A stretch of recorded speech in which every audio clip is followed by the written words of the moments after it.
Hello दोस्तों, नमस्कार, जय हिंद। अब ये क्लास है, क्लास नंबर चौथा है और हम लोग पढ़ने वाले हैं वर्गीकरण।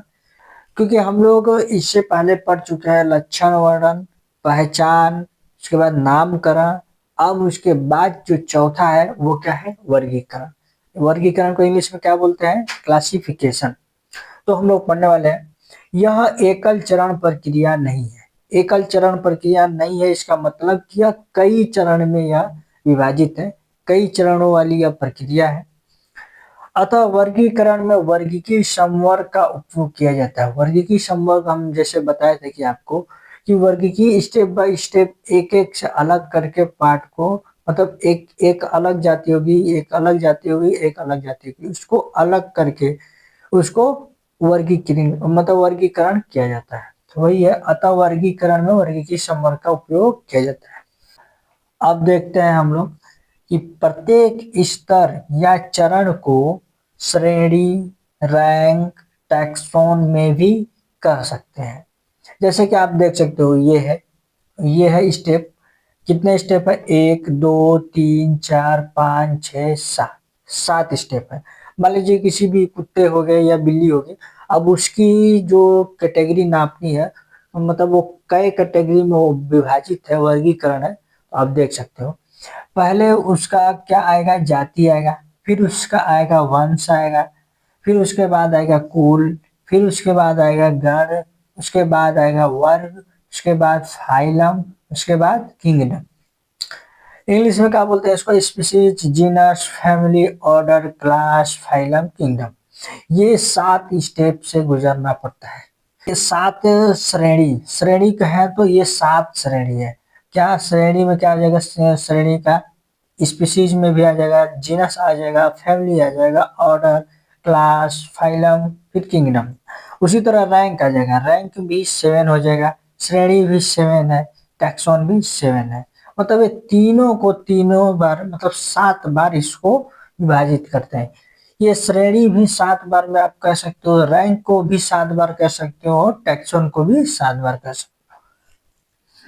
अब नोट में ध्यान देते हैं कि जैसे जैसे जाति से जगत की ओर ऊपर जाते हैं, अब जैसे जैसे ये जाति है, जाति के जस्ट हम ऊपर जाएंगे, मतलब धीरे धीरे जाएंगे। जाति से वंश, वंश से कुल, कुल से गण, गण से वर्ग, वर्ग से संघ, संघ से जगत। अब जैसे जैसे जगत तक आएंगे, जाति से जगत तक आएंगे, वैसे वैसे समान विशेषताएं की संख्या घटती है। जो इनकी समान विशेषता है वो घटते जाती है, एकदम घट जाती है। यहाँ पे अधिक रहेगा, उसके बाद थोड़ा सा कम होगा, कम कम होते होते होते होते सबसे कम हो जाएगा। फिर दूसरा है, सबसे नीचे टैक्सोन के सदस्यों में अधिक समान गुण होते हैं। सबसे नीचे यानी नीचे, जैसे बोले ना नीचे, इसमें सबसे अधिक क्या होते हैं? समान गुण होते हैं। क्या होते हैं? समान गुण होते हैं सबसे अधिक। अब जैसे जैसे ऊपर जाएंगे वैसे उसका गुण घटते जाएगा। वर्गीकरण में ये इसका गुण घटते जाएगा। अब जैसे नीचे बढ़ेंगे वैसे वैसे इसका गुण बढ़ते जाएगा। जस्ट ऊपर जाएंगे फिर घटते जाएगा, फिर नीचे आएंगे फिर बढ़ते जाएगा। तो सबसे नीचे टैक्सोन के सदस्यों में अधिक समान गुण होंगे। ये है क्लासिफिकेशन। तो जैसा कि आप देख सकते हो कि कितने चरणों में ये गुजर चुका है वर्गीकरण, सात चरणों में। तो अब हम लोग एक एक करके उस चरण को पढ़ेंगे। तो सबसे पहले कौन सा है? स्पीशीज। स्पीशीज का मतलब होता है जाति। तो जाति हम लोग पढ़ते हैं। यह वर्गीकरण की मूल इकाई होती है, यानी वर्गीकरण की मूल इकाई। मूल इकाई का मतलब कि ये जड़े हैं, जड़े जो पकड़ा हुआ है, सबको एक ही स्थान पर पकड़ा हुआ है। जैसे कोई वृक्ष है, उसको पूरे वृक्ष को कौन संभाला रहता है? उसकी जड़। तो उसकी जड़ कौन है? वर्गीकरण की जड़ कौन सा है? स्पीशीज यानी जाति है, जाति या प्रजाति उसको बोलते हैं। तो जैसा कि आप देख सकते हो, ये कुछ फल है, कुछ सब्जियां हैं, कुछ जंतु या जानवर भी है, उनके साइंटिफिक नेम है, जो वैज्ञानिक नाम है, जो आपको समझाने के लिए लिखा हुआ हूं। जैसे आम का हो गया, वैज्ञानिक नाम क्या है? Mangifera indica. तो जैसा कि हम बताए थे कि उसके जस्ट इधर ये वाला होता है वंश होता है, और इसको बोलते हैं जाति। तो हम लोग जाति पढ़ रहे हैं ना, तो मैंजीफेरा इंडिका, आम का जो जाति कौन सा है? इंडिका है। कौन सा है? इंडिका। और मानव का जो जाति कौन सा है? तो ये है स्पीसीज। इधर का साइड जो हो गया वो वंश होता है और इधर साइड होता है वो जाति होता है। और आलू का सोलेनम ट्यूबरेसम, तो इसका कौन सा है जाति? ट्यूबरेसम। और शेर का क्या होता है? पैंथरा लियो, वैज्ञानिक नाम क्या होता है? पैंथरा लियो। तो शेर का जो जाति कौन सा है? लियो। कौन सा है? लियो। तो अब देख सकते हो पहला है जो कि ये जरूरी है, ये वैज्ञानिक नाम याद करना इन लोगों का। तो पहला जाति आप समझ चुके हैं कि कौन से, किसको जाति बोलते हैं और किसको वंश बोलते हैं। ये मैंजीफेरा ये वंश हो जाता है और इंडिका ये जाति हो जाती है। अब दूसरा ध्यान देते हैं, दूसरा क्या है? जीनस यानी वंश। क्या है दूसरा? जीनस। पहला पढ़ चुके हैं स्पीसीज और दूसरा क्या है? जीनस यानी वंश।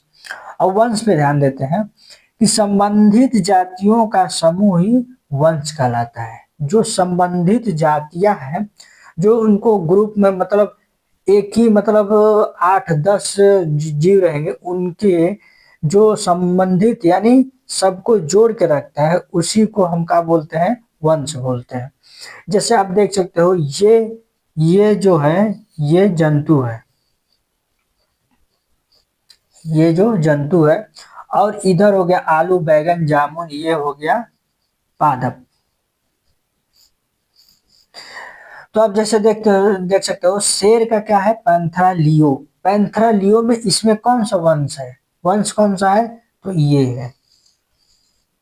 ये हो गया जाति और ये हो गया वंश। वंश पूछा गया तो वंश का क्या है? पैंथरा। और बाघ का जो वैज्ञानिक नाम क्या है? Panthera Tigris. तो इसमें जो है वंश कौन सा है? पैंथरा है। टाइग्रिस का हो गया जाति।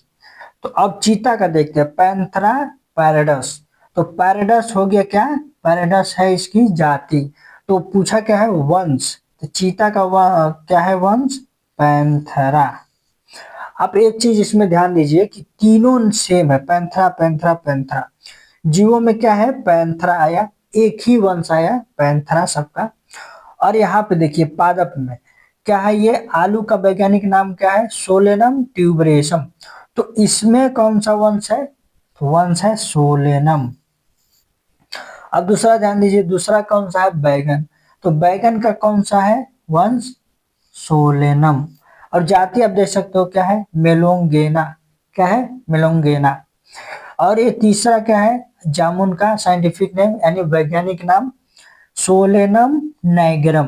और नाइगरम क्या है? जाति है। तो हम लोग क्या देखते हैं? वंश। तो वंश क्या है? सोलेनम। इसमें भी सबसे कॉमन बात कौन सी है? सोलेनम।